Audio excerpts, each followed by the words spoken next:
Saúde a igreja com a graça e a paz do Senhor, amém? Vamos abrir nossas Bíblias e Juízes capítulo 16.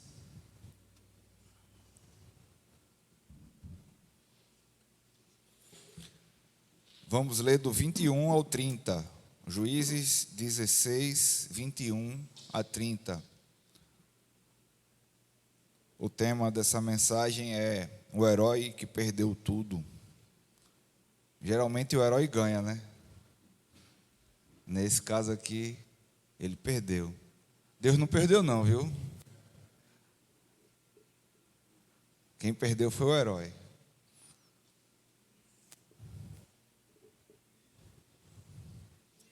Juízes 16, 21. Está dando para escutar bem aí atrás? O volume está bom, a voz está boa. Está dando para escutar? Subir mais, né? Aumentar mais. Dá para aumentar aí um pouquinho? Eu estou sentindo um pouquinho baixo para lá, mas aqui está bom. Amém? Juízes 16, 21 diz assim a palavra do Senhor. Os filisteus o prenderam, furaram seus olhos e levaram para Gaza. Prenderam com algemas de bronze e puseram para girar um moinho na prisão. Mas logo o cabelo da sua cabeça começou a crescer de novo. Então os líderes dos filisteus se reuniram para oferecer um grande sacrifício ao deus Dagom e para festejar, comemorando o nosso Deus, com D minúsculo, tá? Isso são os filisteus falando.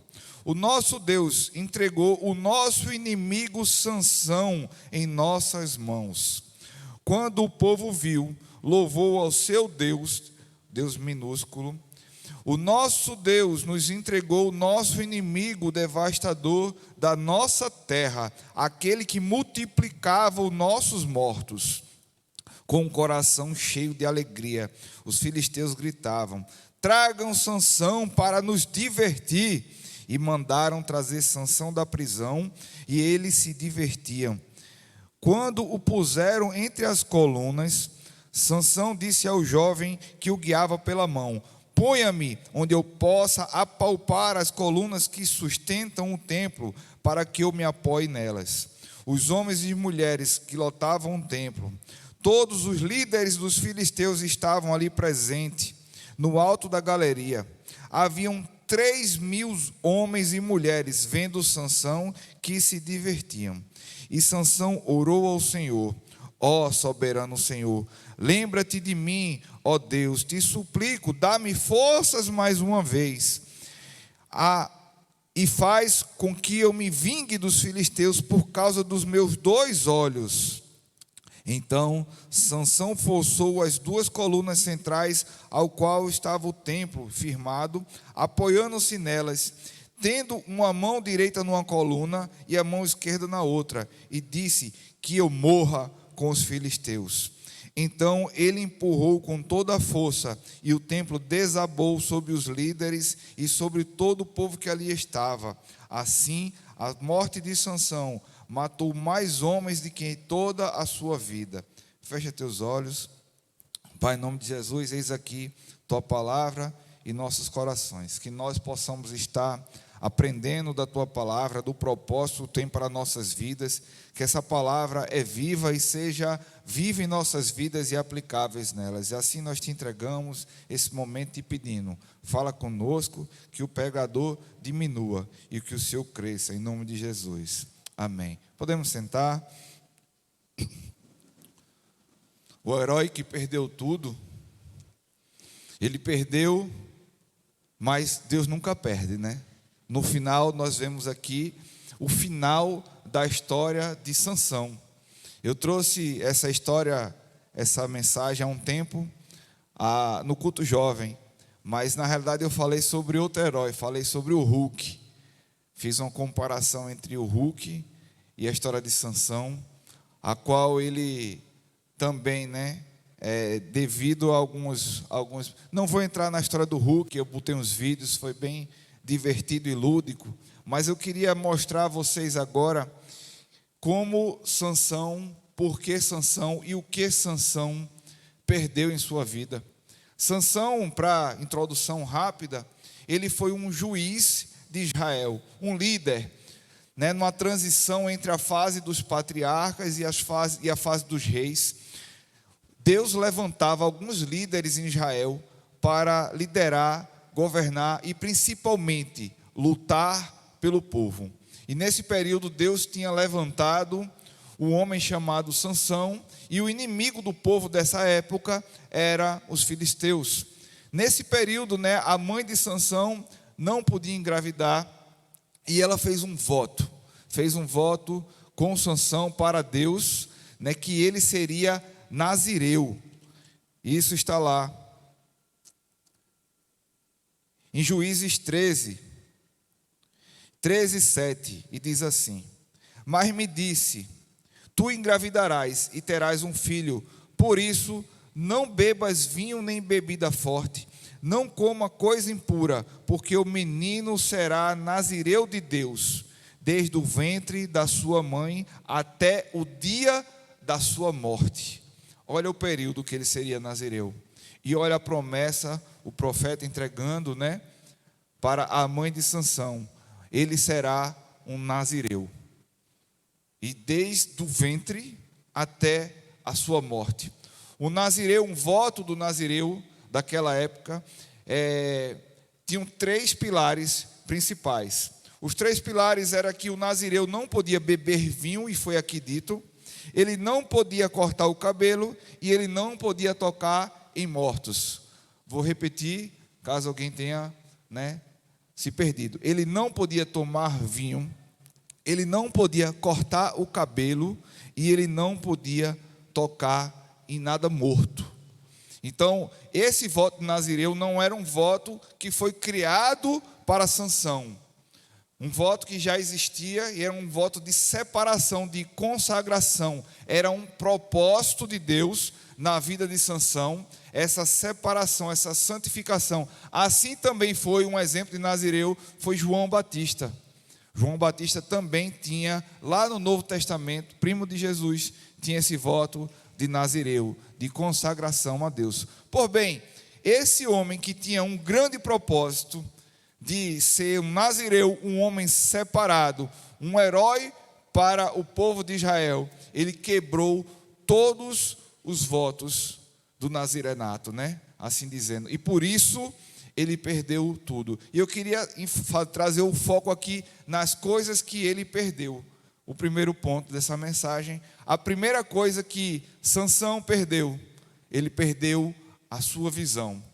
Isso está lá, né, no texto que nós lemos, no versículo 21 do capítulo 16, nós começamos a ler: os filisteus o prenderam, furaram seus olhos e levaram para Gaza. Então, a primeira coisa perdida, de 5 coisas que nós vamos ver que Sansão perdeu, ele perdeu a sua visão. Mas ele não perdeu a sua visão aqui. Essa visão física, ele perdeu aqui. Mas a visão espiritual, ele já tinha perdido há muito tempo. Desde que ele começou a ir contra o voto e o propósito dele. Ele não podia beber vinho. Sansão fez uma festa para comemorar o seu primeiro noivado, antes de Dalila. Eu sei que vocês conhecem Dalila, mas antes de Dalila, ele teve outra noiva, que era filisteia também, inimiga. Tanto a primeira noiva, como a segunda noiva, que se tornou esposa, eram suas inimigas do seu povo, era a filisteia. Então ele feriu o primeiro voto, quando deu uma festa de noivado, e ele bebeu vinho. Ele feriu o segundo voto, quando ele estava indo a caminho dessa festa, ele mata um leão, e depois na volta, né, ele toca no leão morto, e bebe e toma o mel que havia dentro dele, do leão. O pecado doce dentro da sujeira do leão, trazendo a impureza. Então ele quebra a segunda lei do nazirenato. E a terceira lei, né, era não cortar os cabelos, e isso a gente viu que ele fere também mais na frente por causa de Dalila. Então, ele não perde a visão necessariamente nesse ponto da mensagem que ele é pego. Ele já tinha perdido a visão lá atrás, quando ele estava cego, não cumprindo o voto dele, o propósito dele. Então, o diabo muitas vezes quer nos cegar para que nós não cumprimos, não enxerguemos o propósito de Deus. E são muitas as formas que o diabo tem usado, tem feito para que a gente fique cego, né? Ele cegou o apóstolo Paulo pela religiosidade, até que lá, né, em Atos 9, as escamas vêm caindo, Deus chama, ele tira as escamas. A religiosidade nos cega, né? Nesse caso aqui de Sansão, né, o que cegou Sansão, e o que eu podia resumir, a maior adjetivo de Sansão foi o egoísmo, o hedonismo. Isso cegou Sansão de tal forma. Sansão, como eu falei, era um juiz, né? Um governante, um líder, tipo um general, como a maioria dos juízes eram. Era aquele da linha de frente da batalha. Então, como muitos governantes, nós estávamos lendo ainda agora na entrada, pastor Léo disse, né? Leu, olha, desde a antiguidade, né, já existia corrupção em todas as escalas, né, do governo, né? No governo e no meio dos juízes também existe. E o Sansão usava do cargo dele, do posto dele, para benefício próprio. Você já viu isso em algum lugar? Eu acho que é só na França que existe, né? Desde os tempos antigos já se usava, e Sansão já estava cego pelo poder, pelo hedonismo, por fazer a sua vontade, e quebrou todas as regras do seu voto, da sua consagração. 2 Coríntios capítulo 4, versículo 4, diz assim: o Deus dessa era cegou o entendimento dos descrentes, para que não vejam a luz do evangelho da glória de Cristo, que é a imagem de Deus.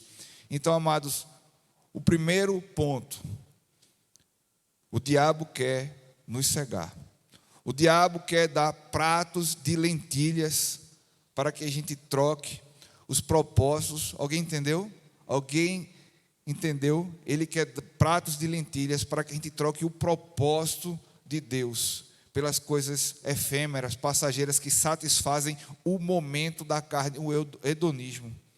O prato de lentilha é uma referência a Esaú, que trocou a primogenitura, né? Trocou a promessa, o propósito, por um prato de lentilhas. Assim também o nosso herói que perdeu tudo, perdeu uma prosperidade, perdeu uma vida próspera, perdeu de viver o melhor de Deus, por causa do seu hedonismo. Então, essa perda da visão, né, física, já tinha perdido muito antes a visão espiritual. Então, essa foi a primeira perda do nosso herói Sansão. A segunda perda do nosso herói Sansão, né?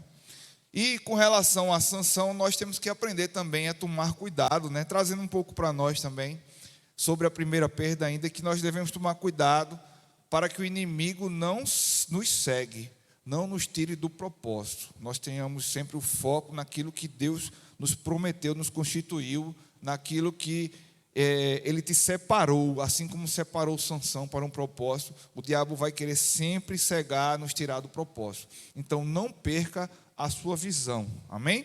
O segundo ponto que o nosso herói perdeu foi a perda da liberdade. E é isso também que o diabo quer fazer com nossas vidas. Ele quer tirar a nossa liberdade. Ah, pastor, mas eu não estou preso. Mas existem prisões, amarras também espirituais. E antes de Sansão chegar a ser preso, né, pelos filisteus, ele já estava preso pelo seu egoísmo, preso pelo hedonismo. Isso está lá no versículo 21b, diz assim: e prenderam o Sansão com algemas de bronze. Prenderam Sansão com algemas de bronze. E o que é interessante sobre essa prisão de Sansão é que Sansão era um homem tão forte, que jamais uma algema de bronze seria capaz de prendê-lo. Quando Sansão, em uma das suas aventuras, né, depois do seu casamento frustrado, né, da sua festa de noivado frustrado, volta para visitar a noiva, a primeira noiva. Ela já tinha sido dada em casamento. Sansão mata depois, né, alguns homens filisteus. Os israelitas entregam Sansão aos filisteus e Sansão se liberta, né, e mata 1000 homens com uma queixada de jumento. Então, para fugir da cidade de Gaza, onde ele estava, dos filisteus, depois de ter matado 1000 filisteus e deitado com uma prostituta, e conhecido depois Dalila. Dalila não era a prostituta, né, segundo alguns pensam. A palavra do Senhor diz que ele se deitou com uma prostituta, depois saiu e conheceu Dalila. Não estou dizendo que ela era peça boa, mas só mais uma das mulheres da vida de Sansão, para quem não sabia.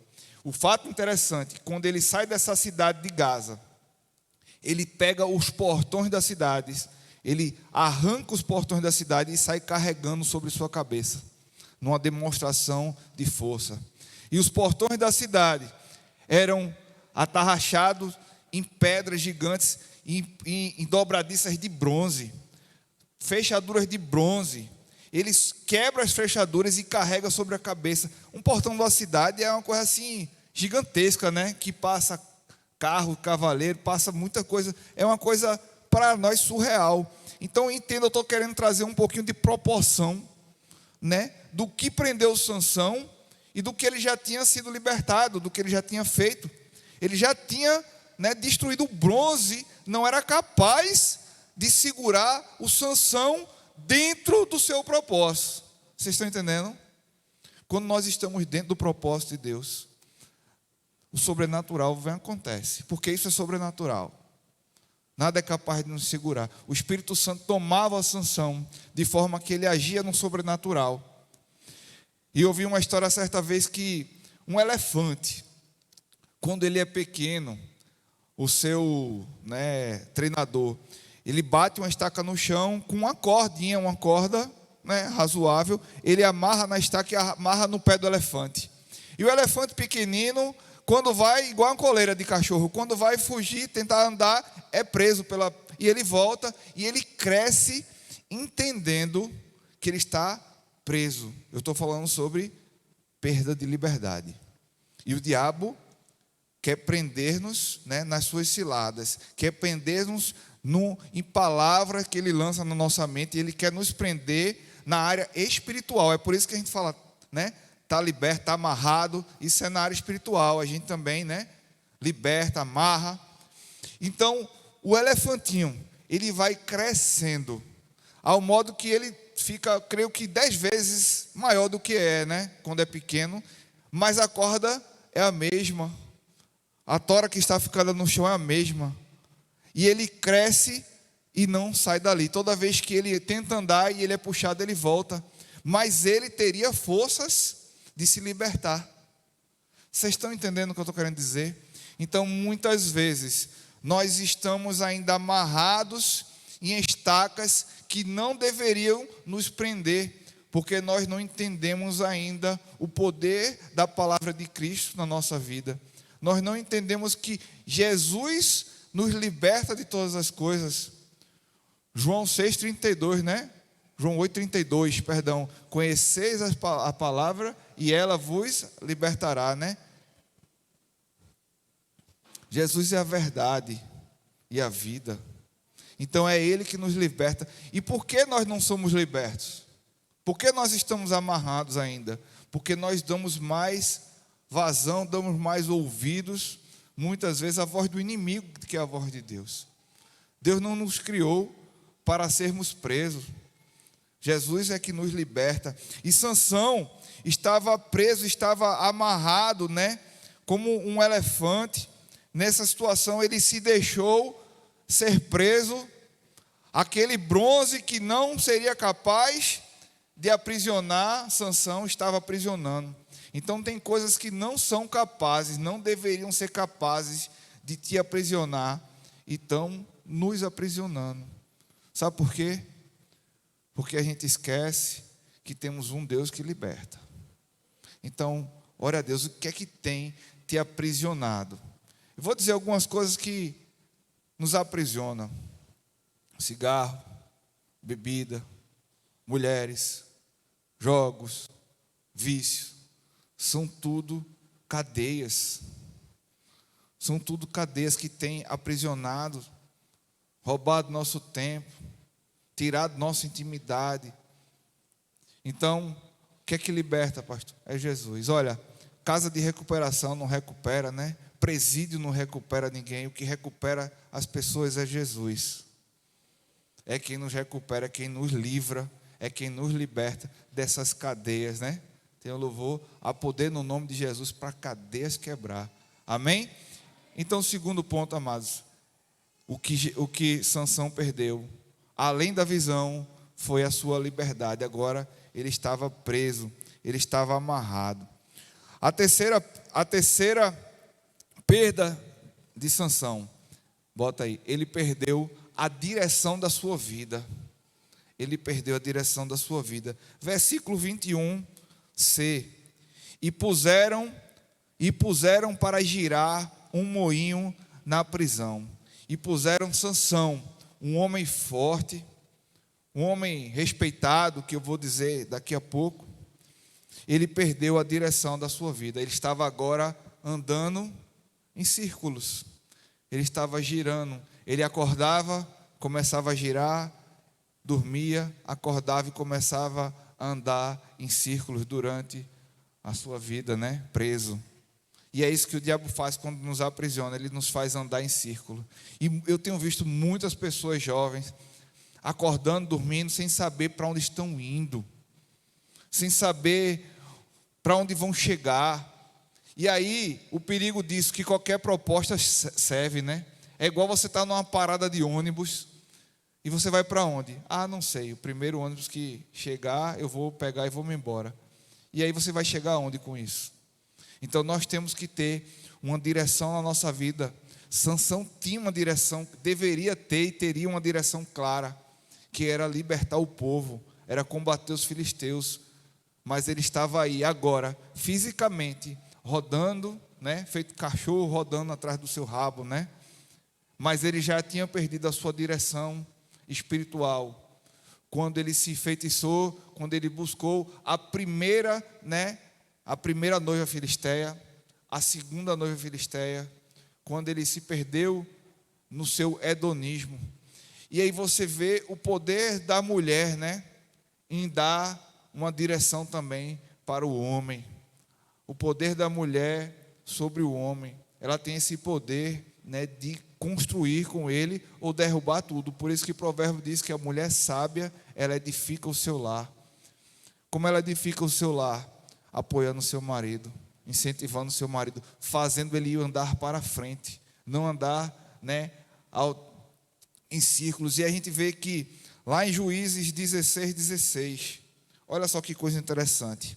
A tal da Dalila, ela insistiu tanto, ela vivia com o propósito de destruir, de derrotar e de entregar a Sansão. Então a vida dele jamais podia ir para frente, porque ele já tinha quebrado vários princípios na vida dele, ao ponto de casar com a sua inimiga.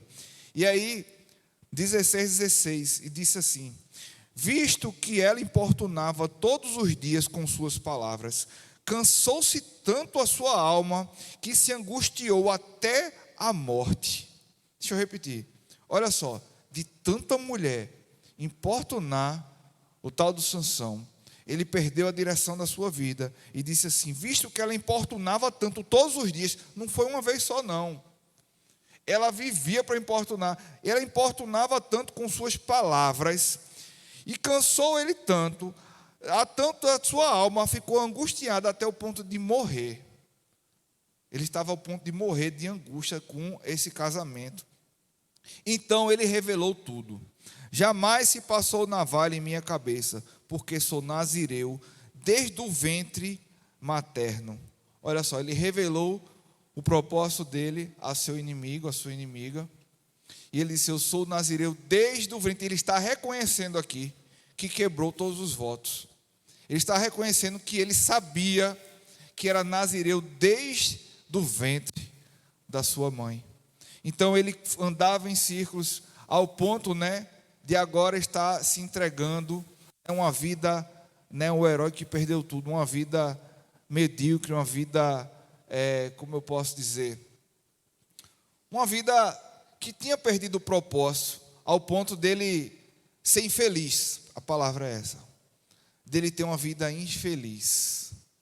Um homem um herói, né, que deveria ser grande, ser próspero, estava infeliz num casamento que desejava a morte. E aí ele revela, né, entrega o seu propósito, e por isso, né, ele perdeu a direção da sua vida. Um casamento, né, mal, fora do propósito de Deus, é capaz de fazer-nos perder a direção da nossa vida. O ponto 4.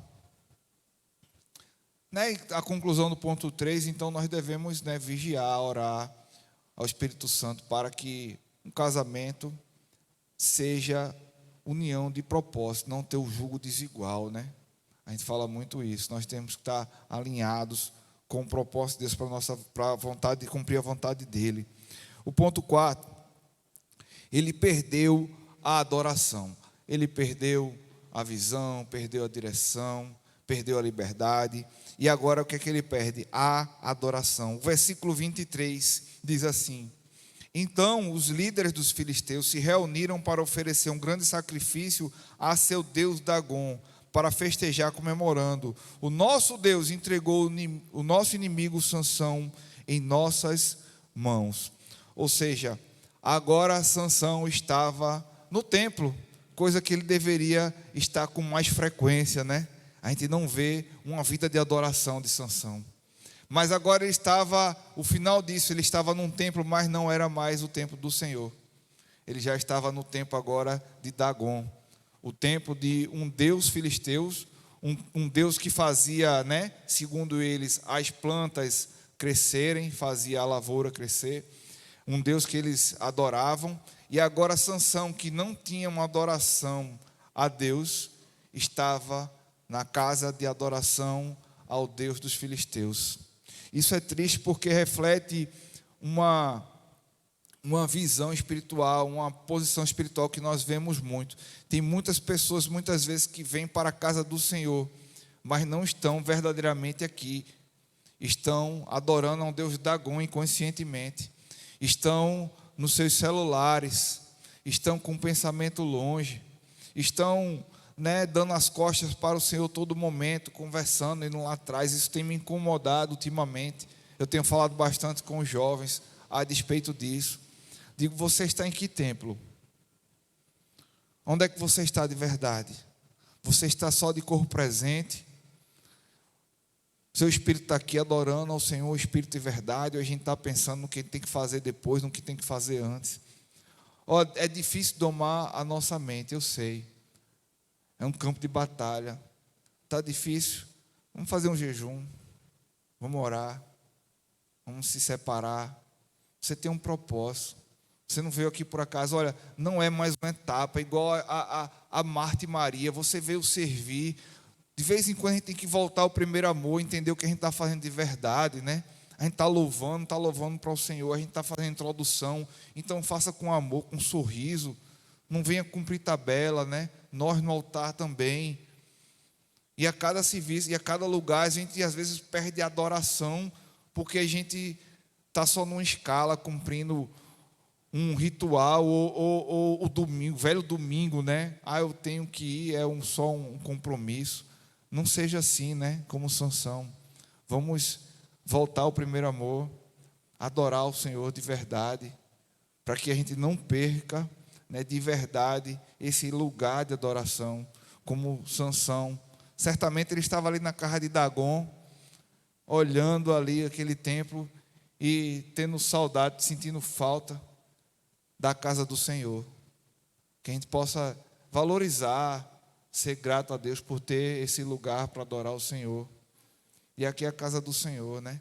Ter um senso de pertencimento, né? Na hora do dízimo, da oferta, na hora de contribuir, na hora de trabalhar, né? De se doar, em todas as formas, que nós tenhamos esse senso de adoração. Não só aqui, tá? Eu estou falando aqui porque está no contexto do templo de Dagom, eu estou falando do templo da parte física, mas a nossa adoração não se resume, não se restringe a esse templo, né? Nós adoramos lá fora também, na nossa casa, no nosso trabalho, por onde quer que andemos. E adoração é um estilo de vida, né? O cachorro adora o Senhor, sabia? Quando ele late, quando ele corre atrás do rabo, ele está adorando ao Senhor, porque ele está cumprindo o propósito dele.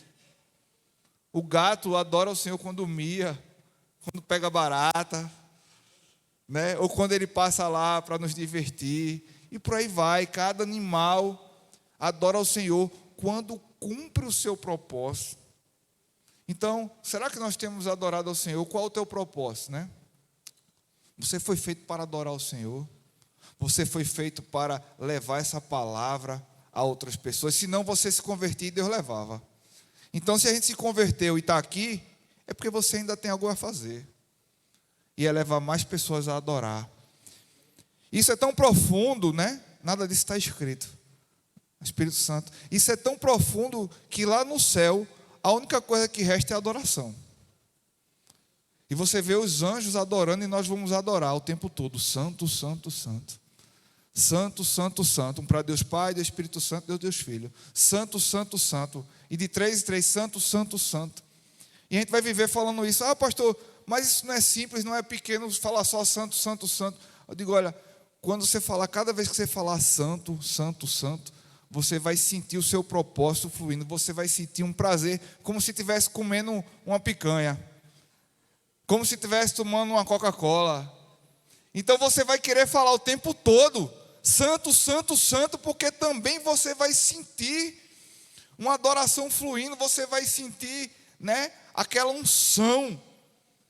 Então que nós já começamos aqui a adorar e glorificar o nome dele, falando santo, santo, santo. O Senhor é santo, vamos adorá-lo. O povo lá fora, amados, não lê Bíblia não. O povo lá fora lê a sua vida. Então que você tenha uma vida de adoração, para que o povo de fora também possa falar santo, santo, santo. Para que as pessoas do teu trabalho, da sua família, possam resplandecer, ver a luz que resplandece em você, as obras, né? Através de Jesus, não para sermos salvos, mas porque nós fomos salvos.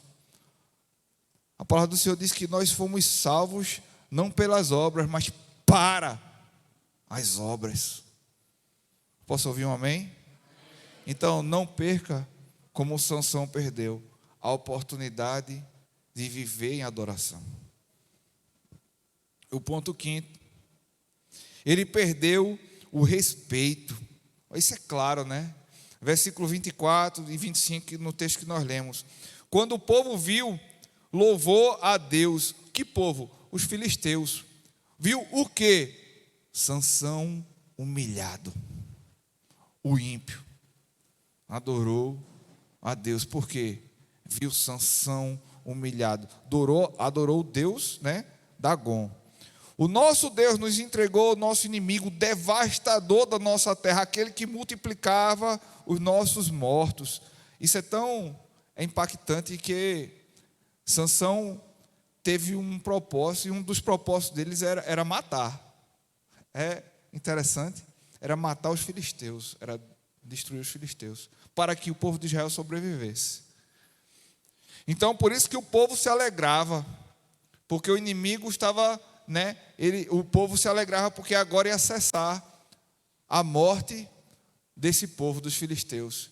E é isso que o inimigo quer, porque cada vez que a gente batalha, cada vez que a gente converte, a gente está saqueando o inferno, é um jargão do crente, né? E aí o inimigo quer nos derrotar, por quê? Porque a gente vai parar de multiplicar esses mortos, né? Que voltaram a viver. Posso ouvir um amém? Vocês entenderam? Nós somos como esse Sansão, né? Que temos que saquear o inferno, que temos que falar desse evangelho. E aí o inimigo sabe disso, ele quer perder a batalha? Não. Existe uma batalha espiritual, ele quer nos derrotar, ele quer nos envergonhar. Agora guarda essa frase que um dia eu escutei assim, dizendo: a vitória do crente é a propaganda do reino. Guardou aí? A vitória do crente é a propaganda do reino. Então, Deus quer te ver vitorioso. Ele quer ver você prosperando. Ele não quer ver você derrotado. Quando um crente é derrotado, amados, o ímpio se alegra. Veio aqui. O diabo, né, se alegra. Mas quando você triunfa, tem vitória, propaganda do reino, né? Problemas vão deixar de existir? Não. Mas você vai vencer em nome de Jesus. Você vai superar em nome de Jesus. E essa superação é que vai inspirar as pessoas lá fora a buscar esse Deus que liberta, né? E isso impõe o respeito. E aí são várias formas de perder o respeito. Uma delas é essa, né? A gente não cumprir o propósito das nossas vidas. E aí quando a gente cumpre, as pessoas acabam nos respeitando, sabia? Por algo que nós temos que está acima de nós. Se a gente realmente tomar uma posição de cristão, as pessoas vão acabar nos respeitando. E ai delas, né? Então, nós perdemos também o respeito, né, quando nós faltamos com nossa palavra, quando nós falamos muito, a gente perde o respeito. A palavra diz que até o tolo se passa por sábio quando se cala. Então, para a sua palavra ter peso, né, você tem que viver o que prega e você tem que falar menos, né? Quem fala muito se perde pelas palavras. Então, Sansão perdeu o respeito não pelas palavras, mas pelas suas ações, porque ele não vivia o que deveria pregar. Então ele perdeu o respeito da nação, dos filisteus, que se alegravam, né, na sua derrota. E por último, a última perda foi a sua própria vida. Perder a vida foi só uma consequência de todas as outras perdas. Ele perdeu a visão, perdeu a liberdade, perdeu a direção, perdeu a adoração, perdeu o respeito e, por fim, ele perdeu a sua própria vida. Chegou ao ponto que ele não tinha uma saída a não ser se matar. E muitas vezes as pessoas pensam também que não tem outra saída a não ser tirar a sua própria vida. Mas eu quero dizer a você, e talvez você tenha vindo aqui essa manhã para escutar isso: se matar não é a saída. No caso de Sansão, é outro caso. No caso de Sansão, ele foi cumprir um propósito e ele não conseguiu cumprir, talvez, da forma que ele deveria cumprir, e Deus usava ele para cumprir o seu propósito na terra. Quando ele derrotou e matou 1000 filisteus, era a propósito de Deus que ele matasse 1000 filisteus. Embora ele não deveria ter se colocado naquelas posições de confusão. Quando ele matou aqueles 3.000, no final da sua vida, ele matou mais, ele cumpriu o propósito mais no final do que no começo. Ele cumpriu o propósito dele no final. Aí você pode estar pensando, o propósito da minha vida é me matar? Claro que não. O propósito da sua vida é levar pessoas a Jesus. Não é morrer. Morrer é a solução, né? Eu atendi ontem uma criança que pensou em se matar. Eu atendi vários jovens que já pensaram em se matar. E todos eles eu chego dizendo a mesma coisa: pensar em se matar é a solução mais fácil que não resolve nada. Por que a solução mais fácil? Porque enfrentar os problemas, reconstruir, refazer dá trabalho, dá vergonha. Enfrentar, né, aquelas coisas que você fez de errado, tem que ter humildade. Voltar a reconstruir dá muito mais trabalho. A solução mais rápida, mais prática é se matar. A solução que não resolve nada. E que não sou eu, Deus, para julgar, não sou ninguém, mas que pode ter uma grande chance de, nesse último ato, levar a pessoa ao inferno. Assim como foi Judas que se matou. Porque isso não é prova de arrependimento, mas sim de remorso. Então, se alguém um dia pensou sobre isso, não é solução para nada. Deus não te fez para se matar. Deus te fez para viver e ter a vida eterna. Não só aqui, mas depois ao lado dele. Amém? Então vamos fechar nossos olhos. Vamos orar ao Senhor.